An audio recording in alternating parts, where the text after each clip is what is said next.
আসসালামু আলাইকুম। এখন শুনবেন সংবাদ শিরোনাম।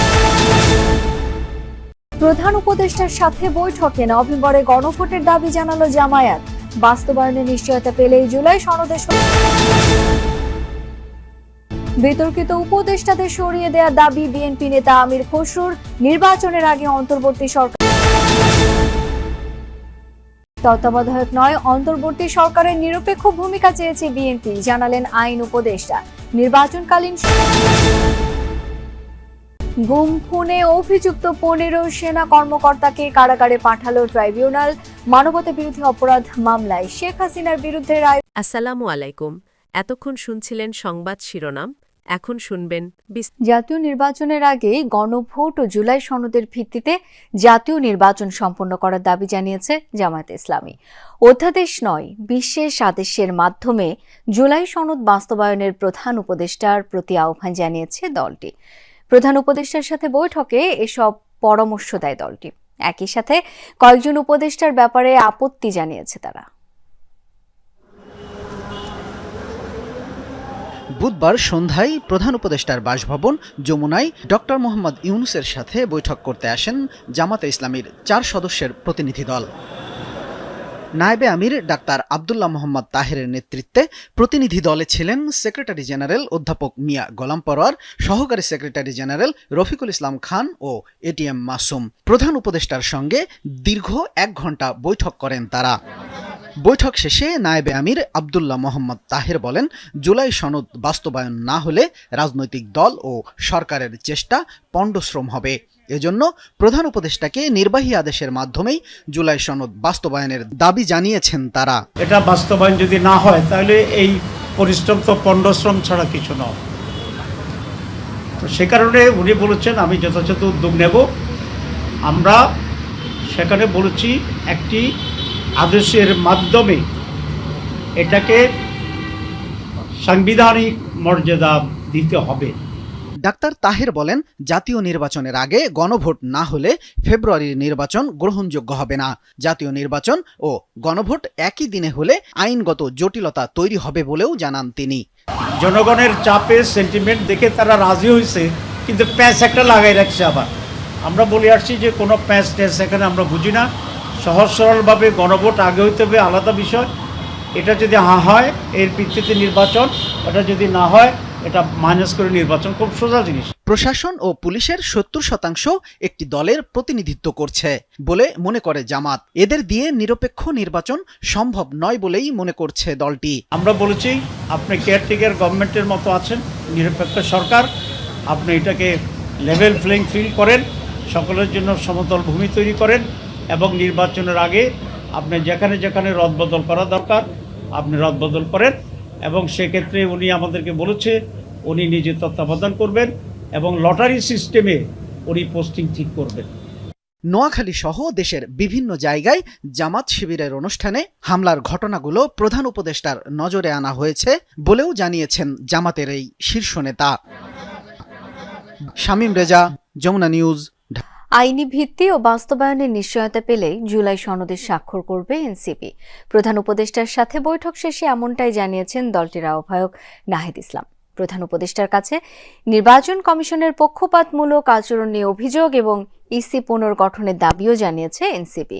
প্রশাসনের দলীয়করণ নিয়েও জানায় আপত্তি। সুষ্ঠু ও নিরপেক্ষ নির্বাচন না হলে সরকার দায় এড়াতে পারবে না বলেও মন্তব্য করেন নাহিদ।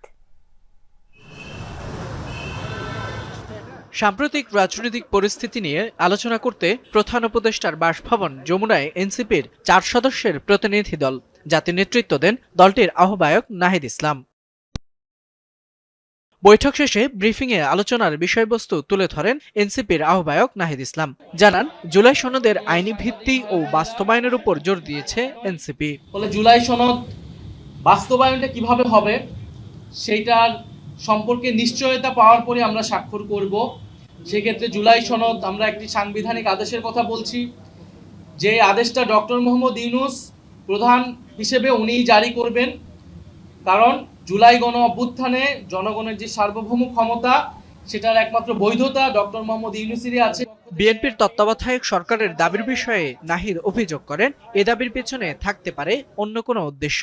ফলে তত্ত্বাবধায়ক সরকার জুলাই সনদে আসবে, গণভোটের পরে এই বিষয়ে আসলে চূড়ান্ত হওয়া সম্ভব। এর আগে তত্ত্বাবধায়ক সরকার যাওয়ার কোনো ধরনের আসলে সুযোগ নেই।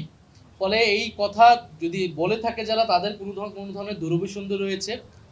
সাক্ষাতে প্রশাসনের দলীয়করণ নিয়েও আপত্তি জানিয়েছে এনসিপি। একই সাথে নির্বাচন কমিশনের বিরুদ্ধে পক্ষপাতের অভিযোগও তুলেছে সংগঠনটি। একই সাথে নির্বাচন কমিশনের বিরুদ্ধেও পক্ষপাতের অভিযোগ করেছে দলটি। নির্বাচন কমিশন নিয়ে উদ্বেগ জানিয়েছি। নির্বাচন কমিশনের গঠন প্রক্রিয়া, নির্বাচন কমিশনের বর্তমান আচরণ আমাদের কাছে মনে হচ্ছে যে এটা নিরপেক্ষ হচ্ছে না, এবং আমরা মনে করি যে নির্বাচন কমিশন এই মুহূর্তে পুনর্গঠন হওয়া প্রয়োজন। এ সময় দলীয় প্রতীক শাপলা নিয়েও নিজেদের অবস্থান তুলে ধরেন নাহিদ ইসলাম। ফয়সাল মাহমুদ, যমুনা নিউজ, ঢাকা। নির্বাচনের আগে অন্তর্বর্তীকালীন সরকারকে কোনো গুরুত্বপূর্ণ সিদ্ধান্ত না নেয়ার পরামর্শ দিয়ে উপদেষ্টা পরিষদ থেকে বিতর্কিতদের সরিয়ে দেওয়ার দাবি জানিয়েছেন বিএনপির স্থায়ী কমিটির সদস্য আমির খসরু মাহমুদ চৌধুরী। বলেন, সংবিধানের আলোকে অন্তর্বর্তী সরকারকে তত্ত্বাবধায়ক সরকারের আদলে যেতে হবে। অন্যদিকে সিনিয়র যুগ্ম মহাসচিব রুহুল কবির রিজভী বলেছেন, গুম খুনের অভিযোগে কারাবন্দী সাবেক সেনা কর্মকর্তাদের বিচার যথাযথ নিয়মে হতে হবে। স্বাধীনতা সার্বভৌমত্ব রক্ষায় আগামী জাতীয় নির্বাচনের গুরুত্ব নিয়ে আলোচনা সভার আয়োজন করে জাতীয়তাবাদী মুক্তিযোদ্ধা দল। জাতীয় প্রেস ক্লাবে আয়োজিত অনুষ্ঠানে ঘোষিত সময় নির্বাচনে জোর দেন মুক্তিযোদ্ধারা। যার যখন খুশি তখন সেটা বলবে, আর বিএনপি সেটা সবসময় মেনে নেবে, এটা হতে পারে না। অনুষ্ঠানে আমির খসরু মাহমুদ চৌধুরী বলেন, সরকারের মধ্যে নিরপেক্ষতা না থাকলে অশুভ শক্তি মাথা চারা দিয়ে উঠবে, তাই সরকারকে বুঝে শুনে সিদ্ধান্ত নিতে হবে। সংবিধানে যে কেয়ারটেকার সরকারের ভূমিকা দেওয়া আছে, বলা আছে, সেই বৈশিষ্ট্য তাদেরকে এখন থেকে করতে হবে তাদের সমস্ত কর্মকাণ্ডে, এবং আমি মনে করি তাদের কোনো গুরুত্বপূর্ণ সিদ্ধান্ত এখন দেওয়া উচিত না। তাদেরকে ডে টু ডে যে কাজগুলো, দৈনন্দিন যে কাজগুলো, সেই কাজগুলো থেকে আস্তে আস্তে চলে যাওয়া উচিত। আর যারা আগামী নির্বাচনে অংশগ্রহণ করবে অথবা যারা কোনো দলের সাথে সম্পৃক্ত আছে, তাদের সরকারে থাকলে সেটা কেয়ারটেকার সরকারের ভূমিকা পালন করতে পারবে না। নয়াপল্টনে সাংবাদিকদের সাথে আলাপকালে রিজভী আহমেদ কথা বলেন সেনা সদস্যদের বিচার প্রসঙ্গে। সবকিছু হচ্ছে আইনি প্রক্রিয়ার ব্যাপার।